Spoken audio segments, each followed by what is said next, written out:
अरे अब कुछ मत पूछ विमला, लाख जतन करने के बाद भी महीने के आखिर तक हाथों में चमन्नी भी नहीं बच पाती। कभी अपने लिए कोई छोटी सी भी चीज लेनी हो तो 10 बार सोचना पड़ता है।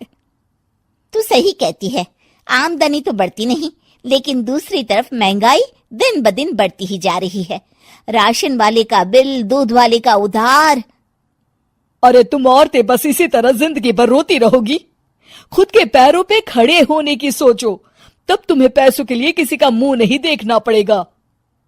अरे तू इतनी बड़ी बड़ी बातें कर रही है, तू ही बता दे हम क्या करें।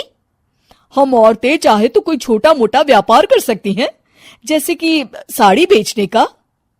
सुधा की बातें सुन सब औरतें हंस पड़ती हैं।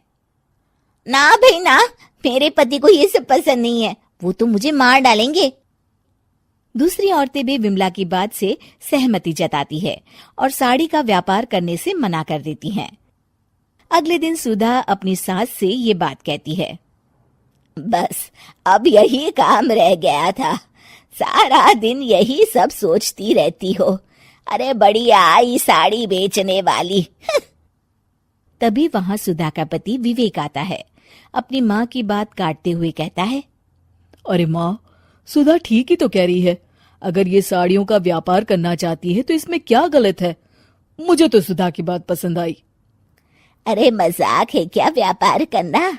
अच्छे अच्छों की खटिया खड़ी हो जाती है। मैंने दुनिया देखी है। बेटा तुम लोग ज्यादा हवा में मत उड़ो, और फिर साड़ियाँ खरीदने के लिए पैसे कहाँ से लाएगा? तुम उसकी चिंता मत करो माँ, मैं देख लूंगा।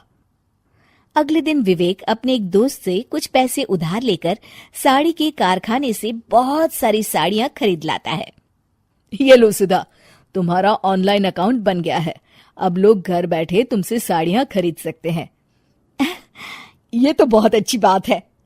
हाँ, और इतना ही नहीं, मैंने इसमें सभी नई डिजाइन की साड़ियों की फोटो भी अपलोड कर दी है। अब बस तुम देखती जाओ। कुछ दिनों के बाद। नमस्ते, मुझे सुधा जी से मिलना है। ओहो, तू कौन है और मेरी बहू से तुझे क्या काम है? माँ जी, मैं सुधा जी से साड़ियाँ खरीदने आया हूँ।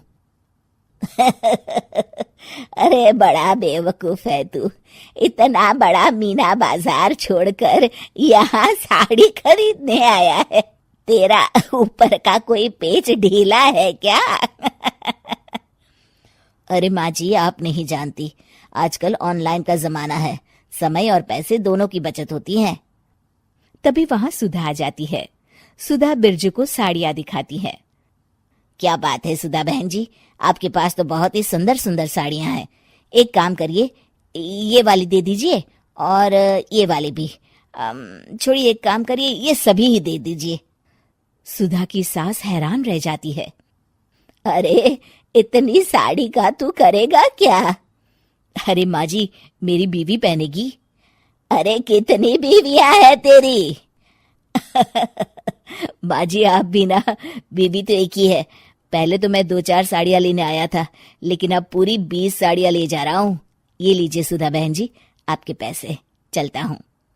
धीरे धीरे सुधा के द्वारा घर में खोली गई छोटी सी दुकान चल पड़ती है और देखते ही देखते सुधा के घर ग्राहकों की लाइन लग जाती है।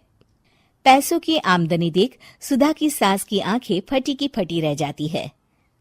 जा बहू, अब तू थोड़ा आराम कर ले, इन लोगों को मैं साड़ियाँ दिखा देती हूँ। माँ जी आप? अरे हाँ हाँ, अब जा भी। इस तरह सुधा की सास भी उसके कारोबार में हाथ बटाने लगती है। देखो सुधा, तुम्हारा व्यापार तो चल पड़ा।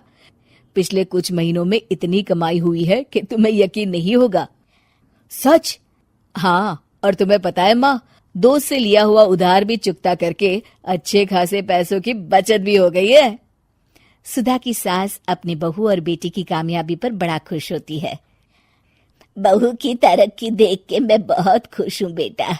तूने साबित कर दिया कि अगर पति का सपोर्ट मिले तो पत्नी कुछ भी कर सकती है। जी माँ जी, आपने बिल्कुल सही कहा।